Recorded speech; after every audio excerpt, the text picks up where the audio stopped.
پاکستان اور انڈیا میں چند اہل حدیث اور سلفی حضرات بھی چند علماء عرب کے زیر اثر اب رکوع کے بعد ہاتھ باندھتے ہیں، جبکہ آپ کے نزدیک کوما میں ہاتھ باندھنا بدعت ہے۔ اس حوالے سے اس نئے طبقے کی اصلاح کے لیے علمی و کتابی دلائل عوام الناس کے سامنے ضرور رکھیں۔ میں پہلے بھی بول چکا ہوں، اس میں بھی کچھ حصہ کور ہے، لیکن کچھ چیزیں اس میں چونکہ بڑا سخت لفظ میری طرف منسوب کیا گیا بدعت کا، تو وہ کہیں گے یہ تو بڑے سخت لفظ استعمال کرتا ہے۔ تو پہلے تو میں کیٹاگوریکلی اس کی یعنی اس کو ایکسیپٹ کرتا ہوں کہ میں واقعی رکوع کے بعد ہاتھ باندھنے کو بدعت سمجھتا ہوں، اور یہ صرف میرا خالی موقف نہیں ہے۔ مفتی اعظم سعودیہ 1933 سے لے کے 1999 تک 66 سال تک مفتی اعظم سعودیہ رہے ہیں شیخ عبدالعزیز بن عبداللہ بن باز رحمہ اللہ تعالی۔ ان کا یہ قول ہے کہ میں نے اس نیلی چھتری آسمان کے نیچے شیخ ناصر الدین البانی سے بڑا حدیث کا کوئی عالم نہیں دیکھا۔ حالانکہ وہ البانیہ کے رہنے والے تھے، سعودیہ میں آئے، پھر سعودیہ والوں سے بھی ہضم نہیں ہوئے، سعودیہ والوں نے نکال دیا، لیکن اس وقت سعودیہ کی ساری یونیورسٹیز میں ان کے اسٹوڈنٹ ہی پڑھاتے ہیں البانی، ایون ان کے چینل پہ بھی صحیح الالبانی ہو رہا ہوتا ہے، اگرچہ ان کو چھوڑ، کیونکہ وہ پھر کئی معاملات میں انہوں نے ان سے اختلاف کیا تھا حکمران وقت سے۔ تو شیخ البانی بھی 99 میں فوت ہوئے ہیں اور بن باز بھی، دونوں۔ تو بن باز یہ کہہ رہے ہیں کہ سب سے بڑا عالم دین حدیث کی فیلڈ کا نیلی چھتری کے نیچے کون ہے؟ شیخ البانی۔ اور شیخ البانی کی کتاب ہے صفت الصلاح، اس میں انہوں نے لکھا ہے کہ مجھے یہ بات کہنے میں کوئی عار نہیں ہے کہ رکوع کے بعد ہاتھ باندھنا یہ نجد کے علماء کی جاری کردہ بدعت اور گمراہی ہے۔ شیخ البانی نے سر، ہم انشاءاللہ اوریجنل جے پی جیز اس میں ایڈ کر دیں گے، اور انہوں نے پھر بڑے وہ پورا ایک سمجھ لیں پورا صفحہ ہے، وہ پورا صفحہ انشاءاللہ ہم جے پی جی میں لگا دیں گے، آپ پڑھ لیں۔ اب میں آتا ہوں اس کے علمی دلائل کی طرف۔ دیکھیں یہ میں نے اس لیے کیا کہ تاکہ اگلی باتیں لوگ سن لیں، ورنہ تو ہضم ہی نہیں ہوتی نا، جب اپنے بزرگوں کا حوالہ آ جائے تو پھر کہتے ہیں یار سن لیتے ہیں۔ یہ حقیقت ہے کہ بن باز خود رکوع کے بعد ہاتھ باندھنے کے قائل تھے، انہوں نے فتویٰ بھی لکھا ہے اس کے اوپر، وہ فتویٰ بھی ہم اٹیچ کر دیں گے۔ ان سے پوچھا گیا رکوع کے بعد، انہوں نے کہا میرے نزدیک باندھنا سنت ہے، لیکن اینڈ پہ پھر انہوں نے جا کے لکھا کہ چونکہ ہاتھ باندھنا سرے سے نماز کا رکن نہیں ہے جو نماز کے بنیادی ارکان ہے، لہٰذا اگر کوئی رکوع سے پہلے یا بعد دونوں حالت میں ہاتھ چھوڑتا ہے یا باندھتا ہے، اس کو جھگڑا نہ بنائے، دونوں کی نماز درست ہے۔ تو اگرچہ یہی شغف ہونا چاہیے علمی کہ آپ اپنا موقع بھی بیان کریں اور دوسرے کی نماز کو بھی صحیح مانیں۔ دیکھیں سب سے پہلی دلیل ہماری ہے رکوع کے بعد ہاتھ چھوڑنے کے اوپر اجماع امت، جس سے بڑی کوئی دلیل نہیں ہے، اور یہ میرا دعویٰ ہے کہ اجماع امت ہے۔ اہل سنت کی سارے کے سارے جتنے بھی فارمز ایگزسٹ کرتی ہیں، حنفی، شافعی، مالکی، حنبلی، سب رکوع کے بعد ہاتھ چھوڑنے کے قائل ہیں۔ اہل تشیع کے جتنے لوگ ہیں وہ تو پہلے بھی چھوڑتے ہیں، چاہے وہ جو ہے وہ اثنا عشری ہوں یا دوسرے ہوں۔ پھر ایک تیسرا فرقہ ہے عباضیہ کا، جو عمان کے اندر پایا جاتا ہے، وہ خوارج ہے، وہ بھی ہاتھ چھوڑ کے نماز پڑھتے ہیں، ٹھیک ہے، وہ رکوع سے پہلے بھی چھوڑتے ہیں، رکوع کے بعد بھی چھوڑتے ہیں۔ اجماع امت ہے، اور المستدرک الحاکم میں صحیح سند کے ساتھ یہ حدیث موجود ہے کہ نبی علیہ السلام نے فرمایا انٹرنیشنل نمبر کے مطابق 399 کہ اللہ تعالیٰ میری امت کو کبھی گمراہی پر جمع نہیں ہونے دے گا، جماعت پہ اللہ کا ہاتھ ہے۔ سر پوری امت ہی گمراہ ہو گئی ہے سوائے سعودیہ کے چند علماء کے، اور آج بھی سعودیہ میں اکثریت رکوع کے بعد ہاتھ چھوڑتے ہیں، یہ ان کے زیر اثر باندھنا شروع ہیں۔ پاکستان میں ان کا فتنہ کامیاب نہیں ہوا، اگرچہ یہاں پہ بھی کچھ لوگوں نے کتابیں لکھی، پاکستان میں 99% بلکہ 99.9% اہل حدیث ہاتھ چھوڑتے ہیں رکوع کے بعد، ارسال الیدین کرتے ہیں۔ تو یہ جناب اجماع عملی تواتر ہے مسلمانوں کا، اور امام شافعی کا قول ہے صحیح سند کے ساتھ کہ اگر مجھے کوئی صحیح حدیث بھی ملے نا جو اجماع امت کے خلاف ہو تو میں اس کو چھوڑ دوں گا، وہ منسوخ تصور ہوگی، کیونکہ پوری امت نہیں کسی معاملے کو چھوڑ سکتی۔ وہ حدیث کو ریجیکٹ نہیں کر رہے، وہ یہ کہہ رہے کہ وہ حدیث منسوخ ہو چکی ہے چونکہ امت نے وہ عمل چھوڑا ہوا ہے، پوری امت نے، یہ ذہن میں رکھیے گا۔ تو یہ میرا دعویٰ ہے کہ سنی، شیعہ، حنفی، شافعی، مالکی، حنبلی، جعفری ہوں، عباضیہ ہوں، سب کا اجماع ہے کہ رکوع کے بعد ہاتھ چھوڑنے ہیں، سارے چھوڑتے ہیں۔ یہ سب سے بڑی ہماری دلیل ہے۔ باقی میں نے جو ابو حمید سعدی کی 10 صحابہ والی حدیث بتائی ہے سر، وہ تو کلیئر کٹ ہے، آپ تو رکوع کے بعد والے کی بات کر رہے ہیں، آپ کا رکوع سے پہلے والا بھی وضو الیدین بچتا ہے کہ نہیں؟ ابو حمید سعدی نے تو پہلے بھی میں نے حدیث دوبارہ بیان کرنے کی ضرورت نہیں، میں بیان کر چکا ہوں، اس میں تو کلیئر کٹ آپ کو پتہ چل جائے گا. حدیث بخاری کے اندر بھی موجود ہے، ترمذی، ابو داؤد، ابن ماجہ کے اندر، کہ بالکل سیدھے کھڑے ہو جاتے ہیں نبی علیہ السلام، ہر ہڈی اپنی اصلی جگہ پہ آتی. اچھا وہ اس کی باطل تعویل کرتے ہیں، وہ کہتے ہیں اپنی اصلی جگہ پہ آتی سے مراد یہ ہے کہ جہاں پہ رکوع سے پہلے تھی، یعنی پہلے ہاتھ باندھے ہوتے تھے تو رکوع کے بعد بھی دوبارہ باندھ لیتے. نا سر، ابو داؤد 730 میں موجود ہے کہ پہلے بھی کوئی نہیں تھے باندھے ہوتے، وہ ارادہ کرتے تو ہاتھ اٹھاتے، تو ارادہ یہاں سے سٹارٹ ہوتا تھا، یہاں سے سٹارٹ نہیں ہوتا تھا، حتیٰ کہ واپس اپنی. اور سر ہڈی اپنی جگہ پہ کیسے آتی ہے؟ ایک بندہ کھڑا ہوا ہو، اس کی ہڈی کا یہاں ہونا اس کے ہاتھوں کی اصلی جگہ ہے یا ایسے ہونا اصلی جگہ ہے؟ ایسے ہونا ہے. تو سر آپ کو اب عربی بھی سمجھانی پڑے گی، اس میں الفاظ ہیں ہر ہڈی اپنی اصلی جگہ پہ آتی، جو اس کی اپنی اوریجنل جگہ ہے، جہاں جہاں اس کے جوائنٹس موجود ہیں. ٹھیک ہو گیا جی. تو سنن ابی داؤد میں ایک حدیث ہے، سنن نسائی والا جو اس کا طریق ہے نا سر، وہ بڑا ڈیٹیل ہے. یہ حدیث میں نے جماعت المسلمین والی کتاب جو ہے نا مسعود الدین صاحب کی، اس کتاب سے میں نے یہ ان کا یہ ویژن میں نے وہاں سے لیا ہے. صلاۃ المسلمین کتاب میں انہوں نے لکھا ہے. 890 نمبر حدیث ہے سنن نسائی کے اندر، وائل بن حجر کی. اس حدیث کو میں نے نام دیا ہے ہاتھوں کی پوزیشن بتانے والی حدیث. سر یہ واحد حدیث ہے روئے ارض پہ جو نبی علیہ السلام کے صرف ہاتھوں کی پوزیشن بتاتی ہے. اس حدیث کا کچھ حصہ صحیح مسلم میں بھی ہے، ابو داؤد میں بھی ہے، لیکن ڈیٹیل کہاں پہ ہے؟ سنن نسائی 890 نمبر انٹرنیشنل نمبر کے مطابق. یہ مجھے زبانی اس لیے یاد ہے کہ ہم نے نماز محمدی والے ریسرچ پیپر میں ڈالی اور میں اکثر بیان کرتا ہوں. اس میں وائل بن حجر کہتے ہیں کہ میں صرف اس کام کے لیے، اور یہ فتح مکہ پہ مسلمان ہوئے ہیں، میں صرف اس کام کے لیے نبی علیہ السلام کے پاس گیا کہ میں دیکھوں آپ نماز کیسے پڑھتے ہیں تاکہ میں بھی ویسے نماز پڑھوں. تو کہتے ہیں میں نے نبی علیہ السلام کو دیکھا کہ نبی علیہ السلام نے جب نماز کا ارادہ کیا تو اپنے دونوں ہاتھوں کو اٹھایا، حتیٰ کہ آپ علیہ السلام کے جو انگوٹھے ہیں وہ کانوں کے محاذی آ گئے، یعنی محاذی سے مراد ہے برابر. یہ ٹھیک ہے، اگر اس کو اپنے اوریجنل جوائنٹ پہ اٹھائیں نا تو خود بخود یہ کانوں کے آتے ہیں اور ہتھیلیاں کندھے کے برابر آ جاتی ہیں. اور کہتے ہیں پھر نبی علیہ السلام نے اپنا دایاں ہاتھ بائیں رسخ ساعد کے اوپر رکھا، ٹھیک ہے، پوری زیرہ کے اوپر، یہ یعنی اس کے اوپر اور اس کے اوپر رکھا.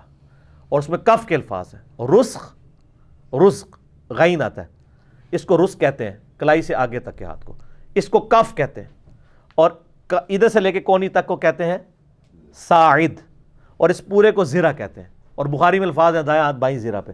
تو اتنی ڈیٹیل سے کہتے ہیں یوں رکھا. اس کے بعد جب رکوع میں جانے کا ارادہ کیا تو پھر دونوں ہاتھوں کو کانوں تک اٹھایا اور پھر دونوں ہاتھوں کو گھٹنوں پہ رکھا اور یہ ہاتھ بالکل سیدھے کر دیے اور کمر بالکل سیدھی کر دی. پھر آپ علیہ السلام نے جب رکوع سے سر اٹھایا تو سمی اللہ لمن حمیدہ کہا اور دونوں ہاتھوں کو کانوں تک اٹھایا. ٹھیک ہے، اب یہاں ان کو کہنا چاہیے تھا اور پھر دوبارہ سے دونوں ہاتھوں کو باندھ لیا، کیونکہ وہ تو ہاتھوں کی پوزیشن بتا رہے ہیں. جی. اچھا، پھر وہ کہتے ہیں وہ آپ علیہ السلام سجدے میں گئے تو اپنے دونوں ہاتھوں کے کانوں کی سیدھ میں دونوں ہاتھ رکھے اور سر درمیان میں رکھا اور سجدہ کیا. پھر آپ علیہ السلام دو سجدوں کے درمیان بیٹھے، بایاں پاؤں بچھایا، دائیں کو کھڑا کیا اور دونوں ہاتھ زانوں پہ رکھے. پھر دوسرا سجدہ کیا. اس طرح وہ ہاتھوں کی پوزیشن ہی بتاتے ہیں.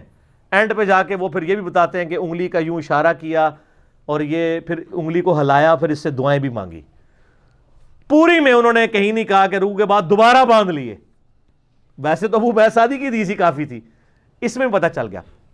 اچھا، اس کے اندر نا ایک اس کا طریق مسند احمد میں ہے جس سے نا علماء عرب نے غلط رزلٹ نکالا اور انہوں نے کہا جی مسند احمد میں ایک حدیث موجود ہے کہ نبی علیہ السلام جو ہے وہ قومے میں ہاتھ باندھتے تھے. میں بھی بڑا پریشان ہوا، میں نے وہ حدیث کھول کے پڑھی تو اس سے مطلب نہیں نکلتا تھا. پھر مجھے پتہ چلا کہ شیخ زبیر لجئی صاحب نے اس حدیث کے اوپر بحث کی ہوئی ہے توضیح الاحکام میں.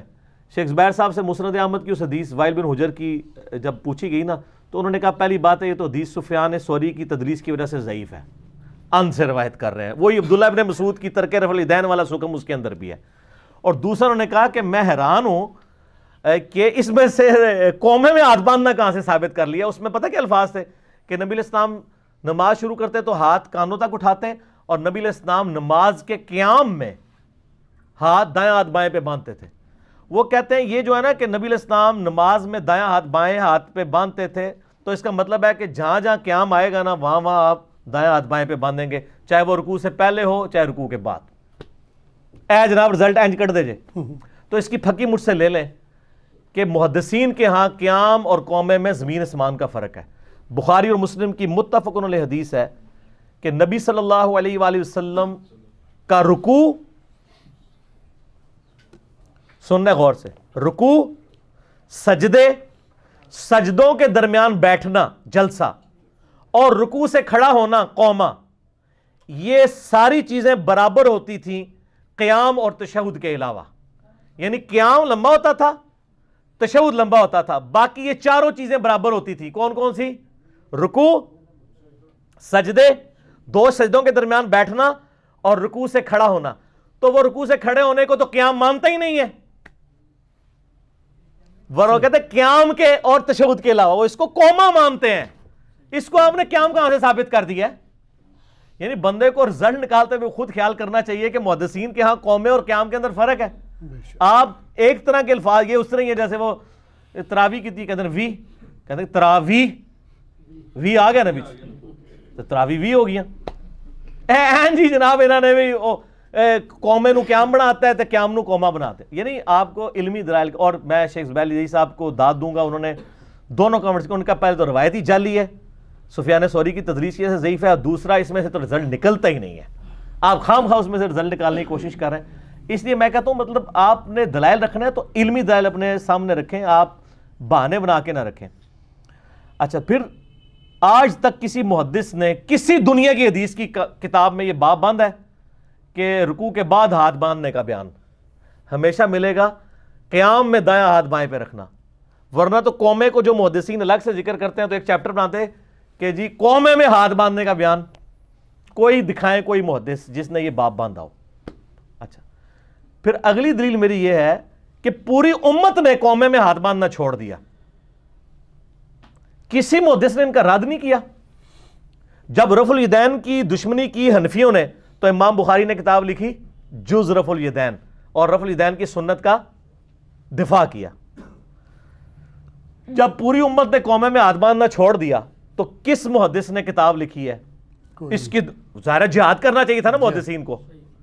کتنا بڑا پوائنٹ ہے یہ بھی انہوں نے، مسعود الدین صاحب نے لکھا کہ بتائیں کہ کس نے کتاب لکھی ہے.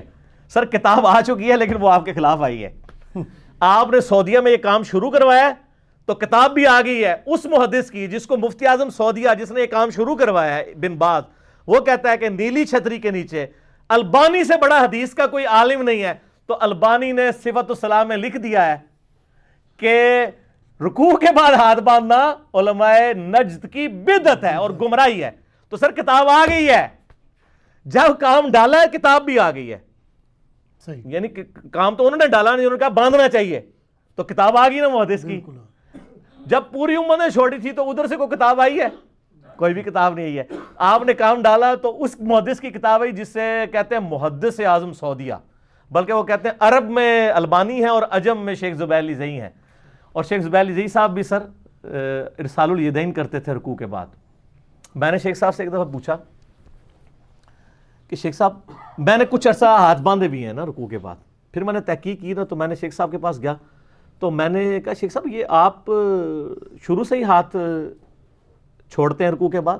کہتا نہیں میں 15 سال تک باندھتا رہا ہوں. کتنے سال؟ 15. میں نے کہا کیوں؟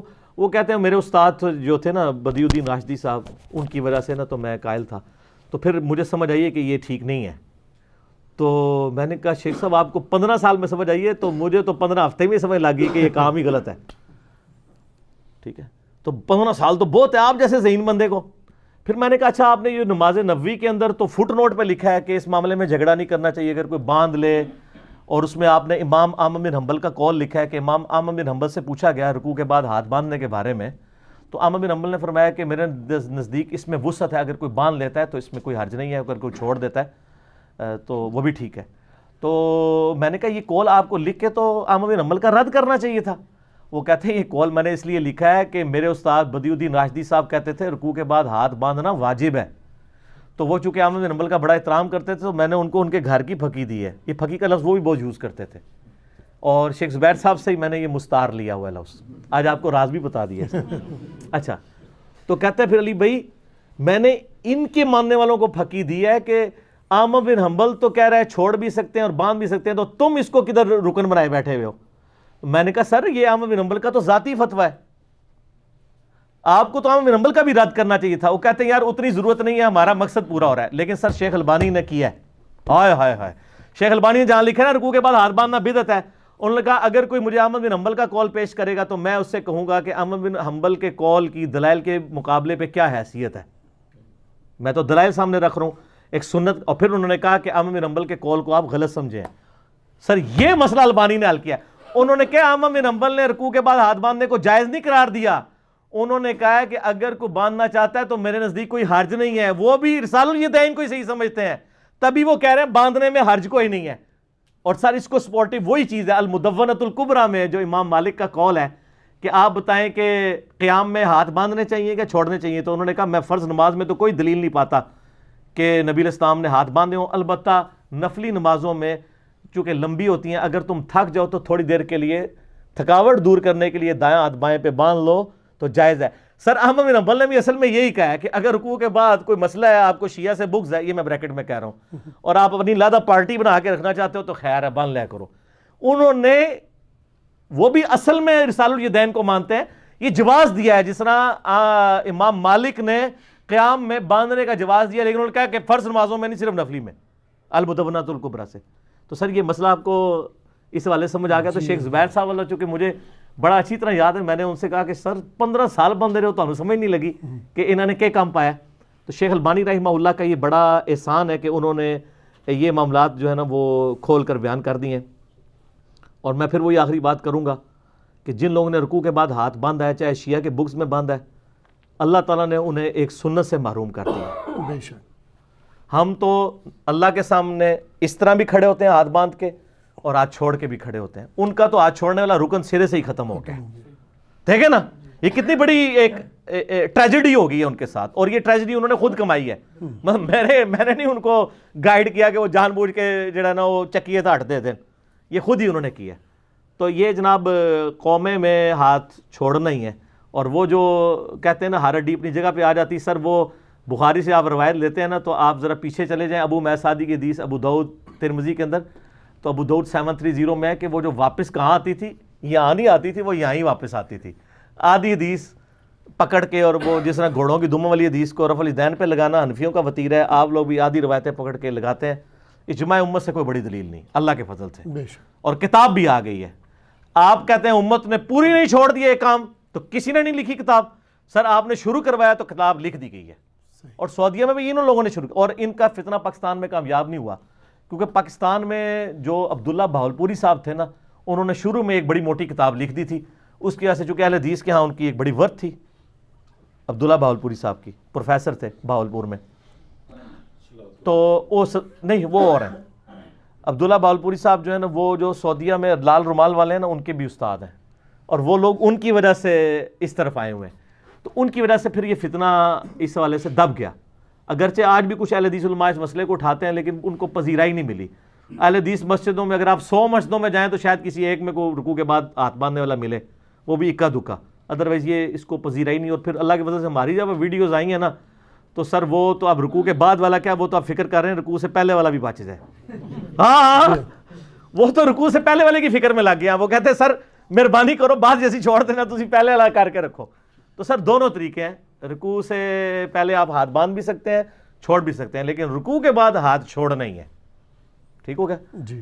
تو باقی آپ مصنف ابن ابی شیبہ کا چیپٹر پڑھ لیں تو آپ کو معاملات کھل کے سامنے آ جائیں گے. جزاک اللہ.